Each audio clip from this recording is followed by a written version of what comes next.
So welcome everyone. I'm Dan Powers, Executive Director of the Society for Science at User Research Facilities, and this is another session during our 2021 annual meeting, and this one is with Dr. Maya Kornberg. She specializes in legislatures and legislative reform, and she's the author of a forthcoming book, The Evolving Branch: Who Congress Hears and How It Listens. I love this title. The book draws on original data to peek under the legislative hood of contemporary Congress and explain which parts of the legislative mechanics still work and which can be improved. There's a provocative prompt right there. What does still work? She's currently the lead researcher for United Nations project that explores how over 80 legislatures around the world can draw on the collective intelligence of their publics to create more effective and representative lawmaking processes. She has previously held positions at New York University, American University, the Brooklyn-based nonprofit Public Agenda, and the United Nations Development Program. And welcome, Maya. So I'm going to step back, and you can share the screen if you need to, and we look forward to hearing you describe the ways to best communicate to Congress. Thanks so much, Dan, and thank you for having me. I will share my screen here just to.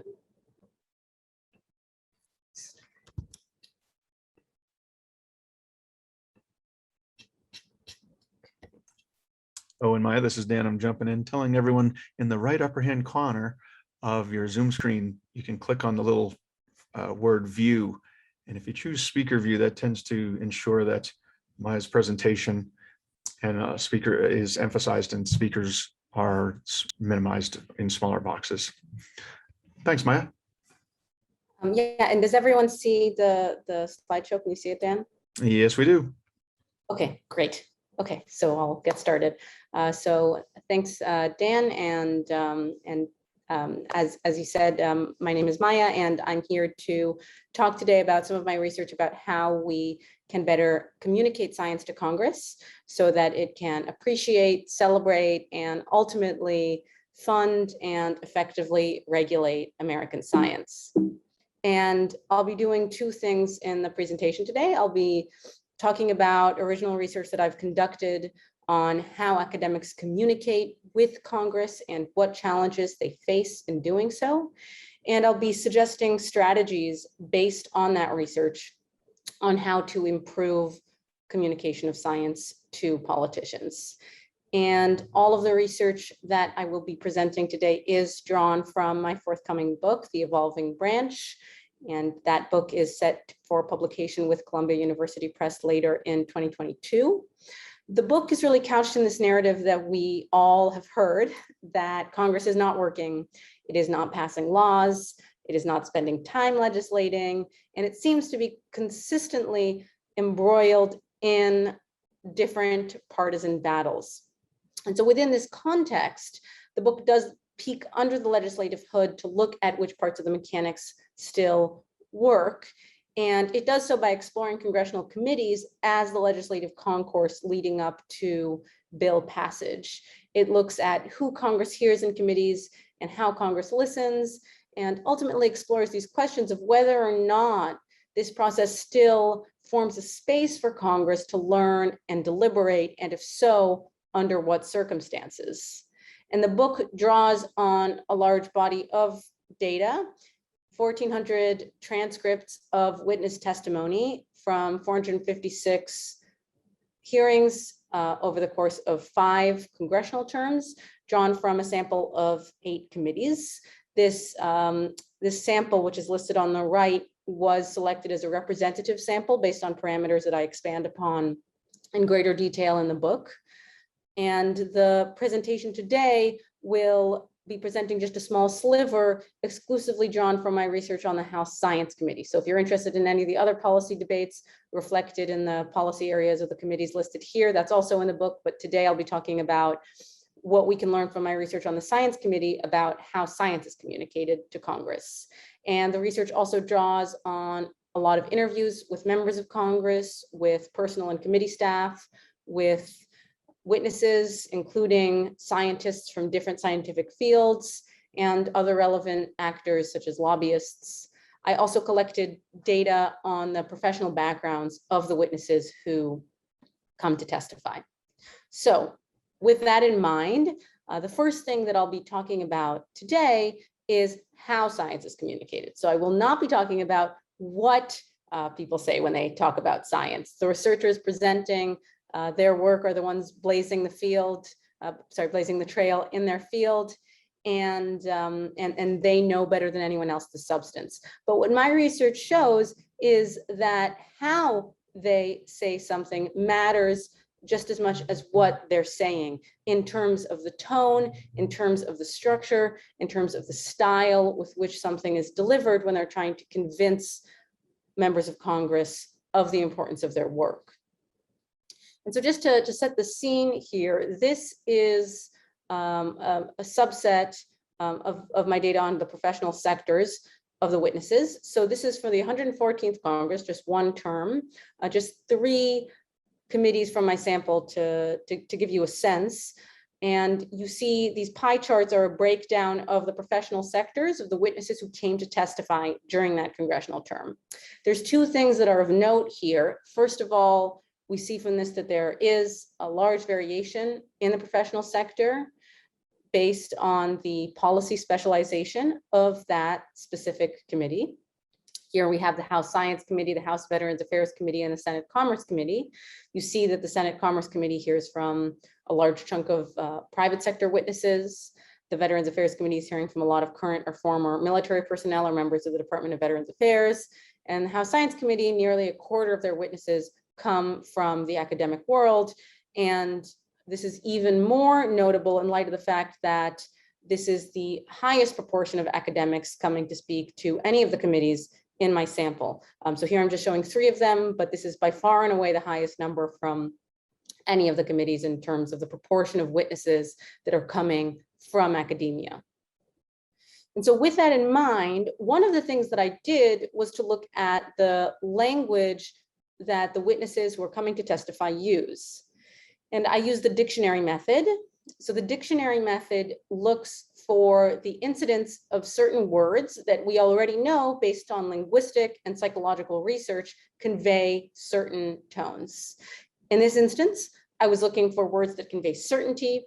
So examples of those words could be words like always or never, versus words that convey tentativeness. Words like sometimes, I guess, perhaps. Of course, there's a much longer list, but just to give you a sense. And what you see here is that there is a small but significant difference between the committees in terms of the levels of certainty and tentativeness used in the language of the witnesses who come to speak to them. And we see that the Science Committee, the committee with the, as we recall from the previous slide, the committee with a lot of academics coming to talk about science, has relatively high levels of tentativeness and correspondingly low levels of certainty. But then just to the right of that, you have the Commerce Committee, the committee with a lot of private sector witnesses with lower levels of tentativeness and higher levels of certainty in language. And the same thing goes for the Veterans Affairs Committee, the committee that we just saw has a lot of military personnel. And so what we can take away from this could be 2 things. First of all, that the tone and the language used by witnesses who are speaking to Congress vary by professional sector. And also that academic scientists, in comparison to their counterparts, might be using more tentative words when speaking to Congress. And this matters because when I spoke to the Congress people in the committee and the staff in the committee, again and again, they reiterate that the confidence with which the witnesses are conveying their information is, not surprisingly, very important in deciding the degree to which they're going to be convinced by what this person is saying. And this confidence is transmitted through the wording, but it can also be conveyed through the structure. So here I have a quote from a current congressman and former physicist. And he says, the typical scientific presentation presents data and then conclusion. As politicians, we have to lead with the conclusion. Unlike in science, where you say, how do I get to the truth? It's much more like law, where you say, how do I convince the jury? So what he's saying here is that there is, first of all, a very big difference in terms of the professional training and culture of communication that goes into the way that people communicate. So in science, people tend to do what I did here. I also come with academic training. Start with the problem, start with the question, and then you cautiously, very cautiously, approach the conclusion. But when you're trying to communicate to politicians, it is much more effective to lead with the bottom line and then explain how you got to it.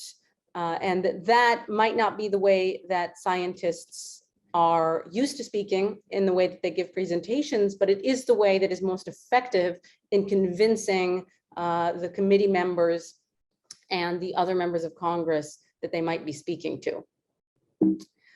Oh, sorry, I'm trying to go to the next slide. Okay, the last theme that I'll talk about in this context is style.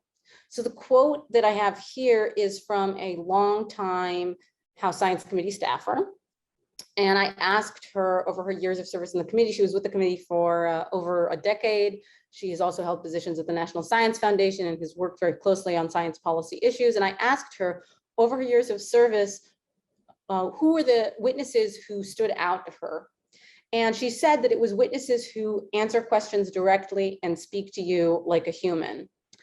And what she went on to explain was something that was really emphasized by other interviews that I conducted, which is that scientists tend to, in some instances, communicate in more convoluted ways because of the heavily technical nature of the topic, using a lot of buzzwords and speaking in a very jargon-heavy style. And when they're speaking in this way, then the audience, which in this case are committee members, may feel that they are not being spoken to on their level and in ways that they can relate to and in ways that they can understand. And so it is very important to be communicating on an equal playing field in which the terminology and the issues and the style of communication is understandable and relatable to everyone on the committee. So the other thing that I look at in the research is the timing of when these conversations happen. And one of the core arguments of the book is that the function of committees in the American Congress has shifted. If they were originally policy formulators creating laws, because of various developments in Congress over the past 50 years or so, they've lost a lot of their legislative power. But I argue that they've maintained power earlier on in the policy cycle in agenda setting and in problem definition. Members of Congress are only in Washington, maybe at best 2.5 days a week, and they're still spending precious time in committee hearings. And committee hearings are still an important space to be having conversations. It's just that their purpose has shifted in this way, and that they can be a more effective space specifically for learning, legislative learning, when these conversations are happening on issues on which there is not an immediate vote coming up on Thursday. So to demonstrate this point, this is a quote from another member of the House Science Committee who I spoke to, and he's saying, if you're talking about the far future, you can act in a much more bipartisan way. When you're talking about next year's budget, you immediately go into parties. And so this really illustrates the point that these conversations, specifically when it comes to educating Congress about technical topics, can be more productive when they are not yet tainted by the pressure to be voting or adhering to party lines publicly in an upcoming vote or upcoming public appearance. So this image that I have on the right is meant to represent genetic engineering. And one of the case studies that I look at in the book is a series of hearings on genetic engineering that took place in Congress in 2015. So now this technology is not so new, but back then CRISPR was still relatively newer, and these hearings, from analysis of all of the transcripts and interviews with different people involved, really stood out as hearings in which Congress was really able to learn about this important scientific topic. And one of the reasons that was productive was precisely because this was not a topic on which there was an immediate piece of legislation coming up. And this is juxtaposed with this image on the left is supposed to represent the budget, just as an example of something that is continuously fraught and more overtly partisan. So this might seem like, so then what's the point of having a conversation? The point of our legislature is to legislate, but this is still important because these are topics on which Congress will, in many instances, have to make decisions about how to regulate and how to oversee, and in all instances, oversees the agencies that fund this science. So these are still important conversations to be had, but, sorry, I'm gonna take a glass of water. In deciding when to have these conversations, sorry. Yeah, Maya, this is Dan. The same thing was happening to me. Yeah, pardon me. In deciding where to allocate resources and when to have these conversations, that they might be more productive earlier on in the policy cycle.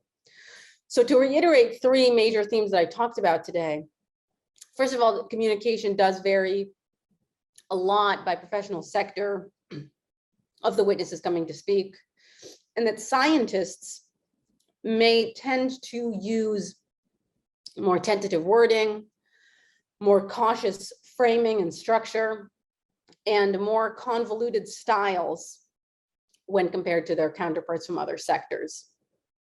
Also, we know that hearings on non-legislative issues may be a more effective space for education on a scientific topic. So what can we take from all this about how to talk to politicians? Well, first of all, the congressman that I spoke to, I think, said it best. You lead with the conclusion. I'm going to take another glass of water. You lead with the conclusion, not with the question. When speaking to politicians, it is most effective to be leading with the bottom line and to be using, to the extent possible, as much confident wording as we can. It is also important to be what I call talking laterally, not down. So using terms and styles that include everyone in the room on an equal playing field and that everyone can relate to.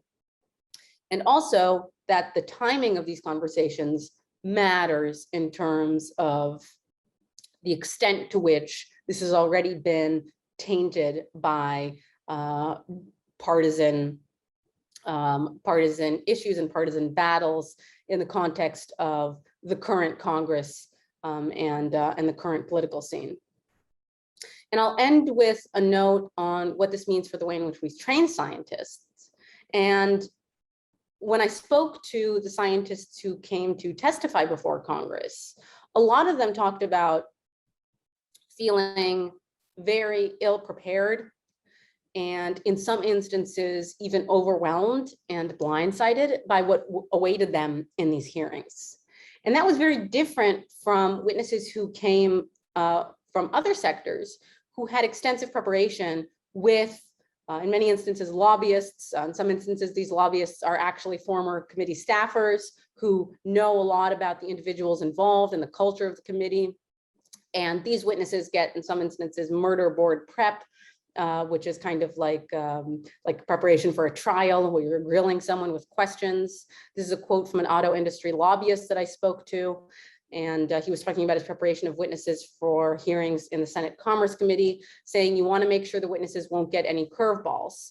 And so I argue that the science communication training that is going on for scientists already can be expanded upon, taking into account a lot of the themes that I discussed today, so that they can more effectively and confidently be communicating the importance of their work to Congress. And as I started by saying, ultimately so that Congress can then really be celebrating and funding and effectively regulating the wonderful work of American scientists that is going on. So I'll end there. I would welcome any other questions or thoughts from anyone. I've listed my email here, and also 2 other projects that I've been involved in or am involved in on different levels. As Dan mentioned at the outset, I'm looking at some of these same issues on an international scale. So if that is of interest to anyone, I'm happy to talk about that project as well. And I've also worked with different state-based groups looking at these same problems on a local and state level. So I would welcome any ideas or thoughts or questions on any of those topics. And with that, I'll thank everyone for your time and listening, and open it up to any questions, I guess. Thank you, Maya. There was really some sophisticated background research that you've done. The locations of information that you've sourced your insight from is very compelling. It does make me ask, though, the idea of leading with a confident statement or a bit of a conclusion. How can scientists be comfortable with that when the nature of science is almost always that we're still learning more? There's another test to be had, another vetting yet to come, and honestly owning that, and yet wanting to be confident in results perhaps that have already manifested. Mm-hmm. And I think that, oh, sorry, could I respond? You're on. Oh, yeah, sorry. And I think that's exactly the point. Scientists are trained as cautious truth seekers, and that is the rigor of the field, versus the training going on in other sectors. But the important scientific findings that they're coming to present about, in my conversations with them, it seems like they are very confident in the importance of their work and in the rigor of their method. And it is about using words that convey that confidence, and perhaps even being a bit freer by using words that are a little bit more confident than maybe one would use in a scientific presentation, if ultimately your goal is to be convincing the politicians there, and not necessarily to be proving the rigor of your approach. Mm-hmm. I want to prompt the audience, if anyone is thinking of a particular project that they've found is challenging to explain in the political realm, if they would have a prompt or a request for Maya to describe how to address that particular issue. I'll just keep an eye on the chat here. Another theme that you had brought up was the timing, and I wonder if you could speak a little bit more to that. How a given topic might be framed or should be perceived on the front end as to when it's the right time to be discussing it. Mm-hmm. So I would say that, again, it's timing, and it's also framing of the issues. One of the quotes that I didn't put in the presentation is a quote from another committee staffer on the science committee, in which he said, there's climate change and then there's everything else. And what he was getting at was the fact that when you're speaking about a topic that is associated with something that is so overtly fraught, and the partisan lines are so clearly already drawn, then the hearings are not necessarily going to be a space for open conversation. But when you can be associating what you're talking about with a topic that is less both fraught and also perhaps immediately in the headlines, and then there can be a way to communicate in a way that is just about learning. And so I think that it's also about the way in which you're approaching the topic and associating it with something. And again, might seem counterintuitive because you want to be affecting legislation. That's why you're talking to politicians. But if the first step is for them to be appreciating what's going on by learning about the science and the research that is going on, then that first step can be kind of more effective when it is not connected to something that is in the headlines on which they feel political pressure to be deciding in a certain way. Let me ask then, or are there examples of effective communication from outside the country? You've mentioned some of your international research that you've done that you perceive could work better in the United States and just isn't necessarily a cultural norm or societal norm for the way that we engage, and yet it would be effective perhaps based on how you've seen it work elsewhere. Mm-hmm. Well, an example that comes immediately to mind, although obviously this is a very different country and cultural context, is the Kenyan parliament.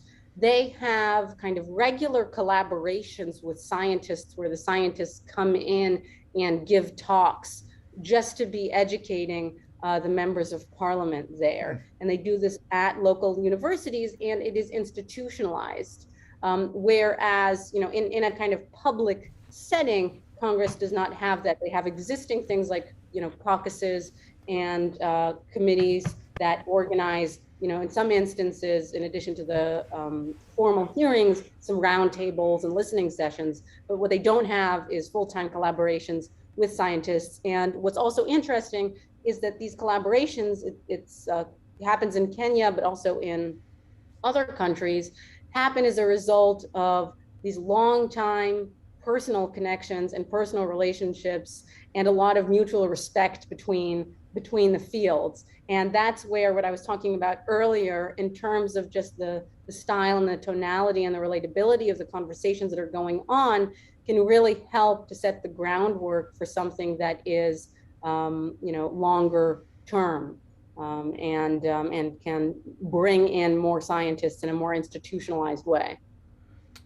Interesting. It makes me think of the challenge discussed in the previous panel about the lack of more frequent in-person gathering. And as COVID has frayed those gatherings around the world over the last year and a half, all those opportunities for face-to-face conversations have been reduced in their frequency. Interesting. There is one question here that I'd like to bring up. Jen asks, how can scientists best talk about uncertainty?